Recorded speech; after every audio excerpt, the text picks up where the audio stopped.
আজ আপনাদের সাথে শেয়ার করছি পাবদা মাছের একটা ঝোল। ঝোল ঠিক বলবো না, ওটা একটু গা মাখা ধনিয়া পাবদা। চলুন তাহলে দেখে নি কি করে বানালাম। পাবদা মাছগুলোর মধ্যে নুন ছড়িয়ে দিচ্ছি, হলুদ দিয়ে দিলাম, আর একটু কাঁচা সরষের তেল ছড়িয়ে দিচ্ছি, মাখিয়ে নিচ্ছি। সবকিছু দিয়ে মাছটাকে মাখিয়ে নিলাম। এখানে দুটো ছোট ছোট টমেটো কেটে নিয়েছি, দিয়ে দিলাম। 5-6টা কাজু দিয়ে দিলাম, একটা কাঁচা লঙ্কা দিয়ে দিলাম, খানিকটা ধনে পাতা দিয়ে দিলাম, অল্প একটু জল দিয়ে এটা একটা পেস্ট তৈরি করে নিচ্ছি। কড়াইতে সরষের তেল দিচ্ছি, তেলটা গরম হয়ে এসছে, পাবদা মাছগুলো ছেড়ে দিচ্ছি, দিয়ে ঢেকে দিচ্ছি, কারণ পাবদা মাছ কিন্তু ভীষণ ফোটে।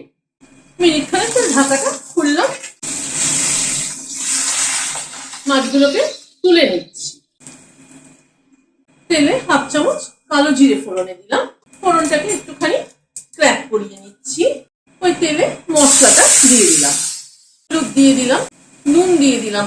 এবার মশলাটাকে ভালো করে কষিয়ে নেব।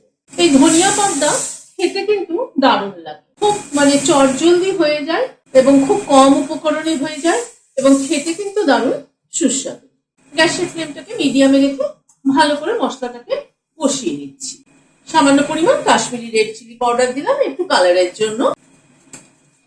প্রায় 3-4 মিনিট সময় ধরে গ্যাসের ফ্লেমটাকে মিডিয়ামে রেখে মশলাটাকে ভালো করে কষিয়ে নিলাম।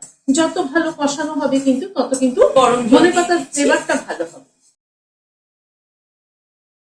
ঝোলটা যে যেরকম খাবেন সেই অনুযায়ী অ্যাড করবেন, তবে খুব পাতলা টেলটেলে ঝোল হলে কিন্তু ভালো লাগবে না, একটু গা মাখা মতো হলেই ভালো লাগবে। এবার ঝোলটা একটু ফুটে উঠুক।